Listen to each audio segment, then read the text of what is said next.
नमस्कार। कनाडा और भारत के बीच में जो तनाव चल रहा है उसमें सबसे बड़ा अपडेट अब आया है। हरदीप सिंह निज्जर की हत्या में अब आईएसआई का हाथ बताया जा रहा है।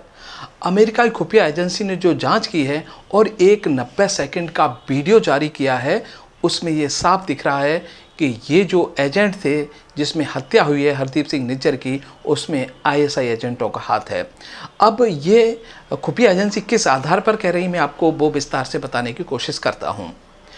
हरदीप सिंह निज्जर की हत्या हुई थी, उस स्थान की जब जांच की गई तो वहाँ पर जो बुलेट यूज की गई थी, एक जो सफ़ेद रंग की जो टोयोटा कार मिली है, और जो आस पड़ोस में लोग थे जिन्होंने उन हत्यारों को देखा, उनसे जब हुलिया के बारे में पूछताछ की गई तो इनकी जांच की गई, तो वो उस इलाके में जांच पहुंची जहां पर पाकिस्तानी आईएसआई एजेंट रहते हैं।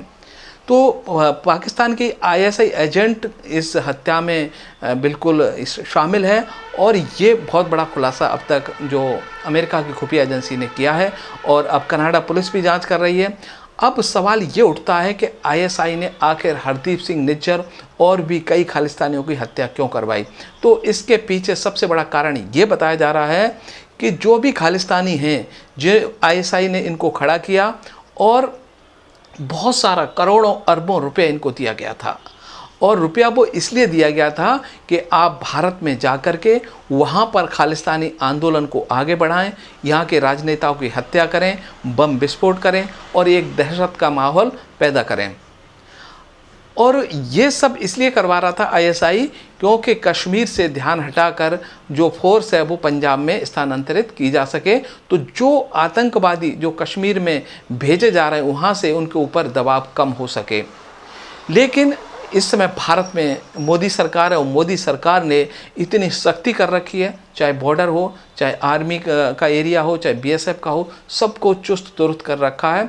और इसीलिए जो भी कुछ छोटे मोटे आतंकवादी खालिस्तानी आए थे वो पकड़े गए, काफ़ी विस्फोटक पकड़ा जाता था, और ड्रोन के जरिए जो आईएसआई इनको हथियार देती थी वो भी बीएसएफ पकड़ लेती थी। और बॉर्डर पर बहुत सारे एंटी ड्रोन जो सिस्टम हमने लगा रखा है, और वहाँ पर इतनी शक्ति है कि वहाँ पर कोई ना ड्रोन, हेरोइन, स्मैक, कोकीन, जो नशीले पदार्थों से जो आईएसआई पैसा कमाता था, वो भी अब पंजाब में आना रुक गई है। तो आईएसआई को लगा कि हमारा अरबों खरबों रुपया यूं ही बेकार चला गया।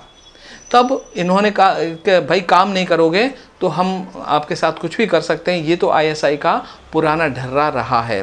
तो आईएसआई जिसको पैसा देती है, अगर वो काम नहीं करता है तो उसकी हत्या करवा देती है। ऐसा पाकिस्तान में भी हुआ है और कई जगह ये आईएसआई ऐसा काम कर चुकी है। अब सवाल एक और पैदा होता है कि आईएसआई ने यहाँ पर एक तीर से दो निशाने साधे। अगर जो खालिस्तानी किसी की हत्या होती है तो सीधा उसका जो इल्ज़ाम जाएगा वो भारत सरकार पर जाएगा, और भारत सरकार से कनाडा सरकार नाराज़ हो जाएगी, और तो इनके संबंध खराब होंगे। और जो सिख रहते हैं, चाहे पंजाब में हों चाहे कनाडा में हो, खासकर कनाडा के, तो वो भी भारत सरकार से नाराज़ हो सकते हैं।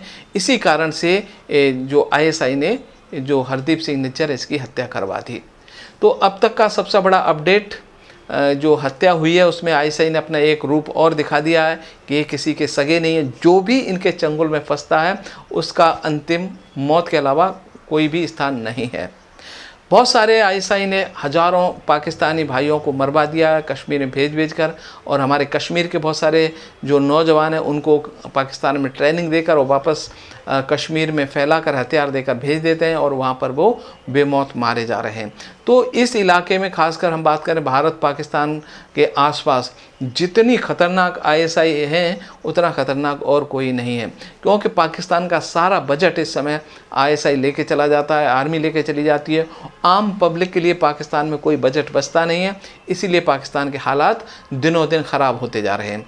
तो पाकिस्तानियों को ये समझना होगा कि जब तक आईएसआई से पीछा नहीं छुड़ाएंगे तब तक पाकिस्तान के हालात सुधरने वाले नहीं हैं।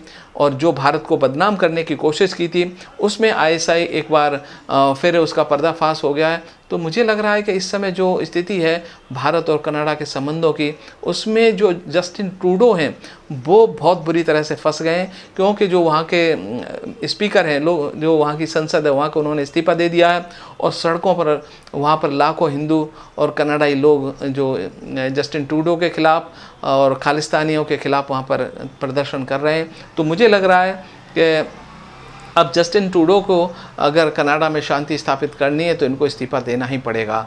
और ये जस्टिन ट्रूडो ने जो भारत के ऊपर झूठा इल्ज़ाम लगाया था बिना सबूत के, ये उनके लिए मुझे लग रहा है एक सडनली डेथ साबित हो सकता है। तो जैसे ही कोई और अपडेट आएगी मैं आपको तुरंत लेकर आऊँगा। और अब मुझे दीजिए इजाज़त। नमस्कार।